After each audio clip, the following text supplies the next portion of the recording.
ઓય તમને હું એક વાત કહું. હા બોલ. છોકરાનું વેકેશન છે મે મહિનામાં, તો આપણે ક્યાં જવું છે ફરવા? હા તો જઈએ ચલો. તો મેં હમણાં જોયું છે ફોન પર, તો કેશવ ટૂર એન્ડ ટ્રાવેલ્સ છે નવસારીથી છે ને, જીતુભાઈ જેઠવાત કરીને છે, એ ઉપાડે છે ટ્રાવેલ્સમાં. એસી કોચના એક જણના 16,500 છે અને નોન એસીના છે 14,500. એ તમને ઉત્તર ભારતમાં બધી જગ્યાએ યાત્રા કરાવશે.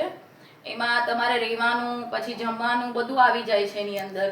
અને ઘણી જગ્યાએ છે, દિલ્હી અક્ષરધામ મંદિર છે, કચ્છ, પછી ભુજ, પછી વૃંદાવન, મથુરા, ગોકુળ, ઘણી જગ્યાએ લઈ જાય છે.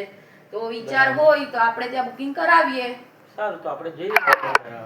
આપણે ને આપણા છોકરાઓનું બધાનું બુકિંગ કરાવે. તમને પણ અમારી જેમ જવું હોય તો એમાં તમને બાયોમાં લિંક અને ડેટ પણ આપેલી છે અને કોન્ટેક્ટ નંબર પણ આપેલા છે. તમે અમારો વિડીયો જોઈને તમે બી બુક કરાવી શકો છો. મે મહિનામાં 3/5/2025 થી છે બુકિંગ ચાલુ છે. જય સ્વામિનારાયણ.